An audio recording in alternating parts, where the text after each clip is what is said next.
అమర్చలేకపోయిన ఒక యాసిడ్ దాడి బాధితురాలు ప్రజ్ఞాప్రసూన్. అలాగే స్క్రీడ్ మీద తన ముఖాన్ని సరిగ్గా అమర్చలేకపోయిన ఒక 100% అంధుడు అమర్ జైన్. ఒక చిన్న బ్యాంక్ అకౌంట్ తెరవాలన్నా, కనీసం ఒక సిమ్ కార్డ్ తీసుకోవాలన్నా వీరికి అస్సలు సాధ్యం కాలేదు. అవును, అదొక దారుణమైన పరిస్థితి. అదే కదా. దానికి కారణమేంటంటే ఈ డిజిటల్ కేవైసీ యాప్లు అడిగే లైవ్నెస్ టెస్ట్.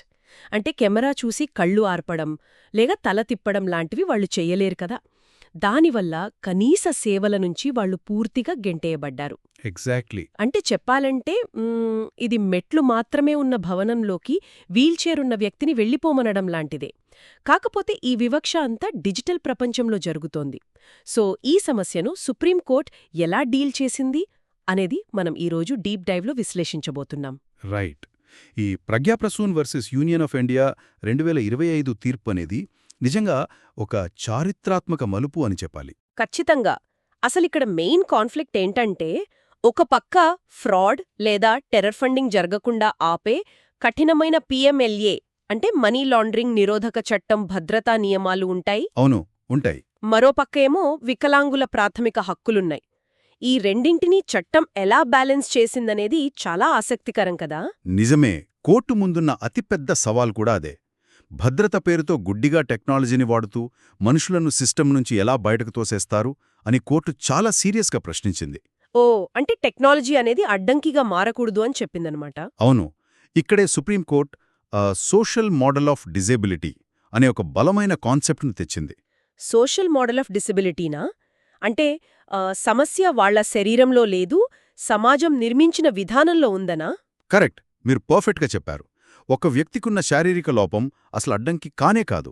ఆ యాప్ను, ఆ టెక్నాలజీని ఎంత కఠినంగా డిజైన్ చేశారన్నదే అసలైన అడ్డంకి అని కోర్టు స్పష్టం చేసింది. రైట్. మరి దాన్ని ఎలా సరిచేసింది? దాన్ని సరిచేయడానికి 2016 నాటి వికలాంగుల హక్కుల చట్టాన్ని అంటే RPWD యాక్ట్ను కోర్టు ఏకంగా ఒక సూపర్ స్టాట్యూట్ స్థాయికి తీసుకెళ్లింది. వెయిట్.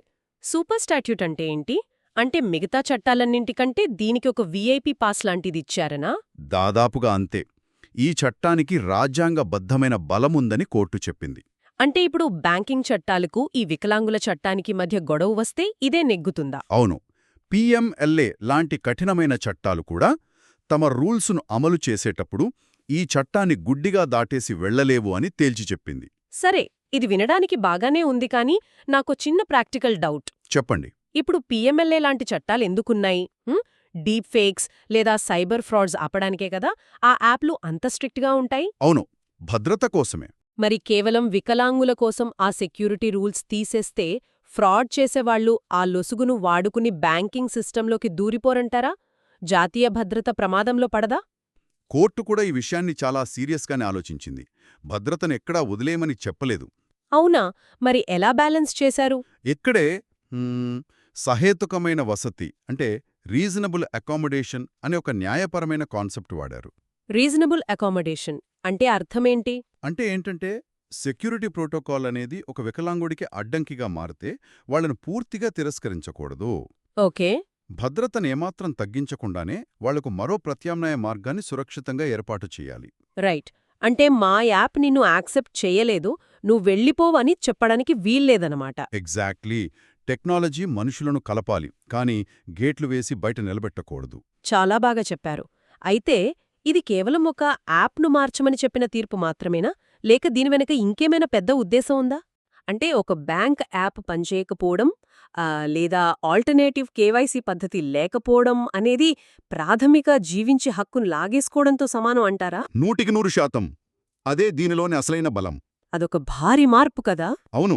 ఈ రోజుల్లో డిజిటల్ సేవలు లేకుండా జీవించడం సాధ్యం కాదు కదా. కాబట్టి అందరికీ ఆ సేవలు అందేలా చూడటం అనేది కేవలం ఒక మంచి విధానం మాత్రమే కాదు, అది తప్పనిసరి రాజ్యాంగబద్ధమైన బాధ్యత అని కోర్టు తేల్చి చెప్పింది. వావ్! ఈ ఆర్టికల్ 21 అలాగే సూపర్ స్టాట్యూట్ ఇవన్నీ వినడానికి చాలా పవర్ఫుల్ అనిపిస్తున్నాయి. అవును, ఖచ్చితంగా. కానీ గ్రౌండ్ లెవెల్లో అంటే ప్రజ్ఞాప్రసూన్ లాంటి వాళ్ళకి లేదా సామాన్యులకు రేపటినుంచి నిజంగా ఏం మారుతుంది? ప్రాక్టికల్ ఆర్డర్స్ చాలా స్పష్టంగా ఉన్నాయి. ఇకపై టెలికాం సంస్థలు, బ్యాంకులు కెమెరా ముందు కళ్ళు ఆర్పే బ్లింక్ టెస్టులను తప్పనిసరి చెయ్యకూడదు. ఓ, దాట్స్ గ్రేట్. అలాగే డిజిటల్ వేలిముద్రలను ఖచ్చితంగా అంగీకరించాలి. ప్రతి సంస్థ తమ యాప్లకు సంబంధించి యాక్సెసిబిలిటీ ఆడిట్స్ చెయ్యాలి. రైట్. కానీ వీటన్నిటికంటే ముఖ్యమైనది ఇంకోటుంది. అదే human override. Human override? ఓ, ఇది నిజంగా అందరికీ బాగా కనెక్ట్ అయ్యే పాయింట్. అవును. మనం కస్టమర్ కేర్కి కాల్ చేసినప్పుడు ఆ ఆటోమేటెడ్ వాయిస్తో విసిగిపోయి దయచేసి ఒక మనిషితో మాట్లాడనీయండ్రా బాబు అని తలపట్టుకుంటాం కదా, అదేనా ఇది? అచ్చమలాంటిదే. ఒక ఆటోమేటెడ్ యాప్ కేవైసీని రిజెక్ట్ చేస్తే అక్కడ ప్రాసెస్ ఆగిపోకూడదు. మరి ఏం జరగాలి? వెంటనే ఒక మనిషి అంటే ఒక అధికారి అందులో జోక్యం చేసుకోవాలి. ఆ సమస్యను అర్థం చేసుకుని ప్రత్యామ్నాయ పద్ధతిలో కేవైసీ పూర్తి చేయాలి. భలే ఉందిది. దీనివల్ల ముఖ్యంగా వృద్ధులు, వికలాంగులు ఎప్పుడైనా టెక్నాలజీ ముందు ఆగిపోతే ఖచ్చితంగా మానవ సహాయం అడిగే హక్కు వాళ్లకు దక్కిందన్నమాట. అవును. అలాగే లా స్టూడెంట్స్కి, లాయర్లకు కూడా ఈ సూపర్ స్టాచ్యూట్ అనేది భవిష్యత్తులో కామర్స్ లేదా ఆన్లైన్ ఎడ్యుకేషన్ లాంటి రంగాల్లో ఉపయోగపడుతుంది. అంటే డిజిటల్ వివక్షను ఎదిరించడానికి ఇదొక పవర్ఫుల్ ఆయుధంగా మారుతుందంటారు. ఖచ్చితంగా. నిజంగా ఇదొక గొప్ప పరిణామం. ఒక యాసిడ్ దాడి బాధితురాలి కష్టం, ఒక అంధుడి పోరాటం చివరికి దేశంలో డిజిటల్ యాక్సెస్ను ఏకంగా జీవించే హక్కుగా మార్చేసింది. అవును. టెక్నాలజీ అనేది సౌకర్యం కోసం పుట్టిందే తప్ప మనుషులను శాసించడానికి కాదు కదా. ఎగ్జాక్ట్లీ. అయితే ఇది వింటున్నప్పుడు నా మెదడులో ఇంకో బలమైన ఆలోచన కూడా మెదులుతోంది. ఏంటది? కోర్టు డిజిటల్ యాక్సెస్ను జీవించే హక్కు కిందకి తెచ్చింది కదా, మరి భవిష్యత్తులో ఆన్లైన్ సేవలు పొందాలంటే ముందు ఇంటర్నెట్ కావాలి. అవును. కాబట్టి ఆ ఉచిత ఇంటర్నెట్ సదుపాయం కూడా దేశంలోని ప్రతి పౌరుడికి ఒక ప్రాథమిక హక్కుగా మారే అవకాశం ఉందా? నిజంగా అదొక పవర్ఫుల్ క్వశ్చన్. అవును కదా. ఇది అందరూ ఖచ్చితంగా ఆలోచించాల్సిన విషయమే. సరే, మరో ఆసక్తికరమైన అంశంతో మళ్ళీ కలుద్దాం.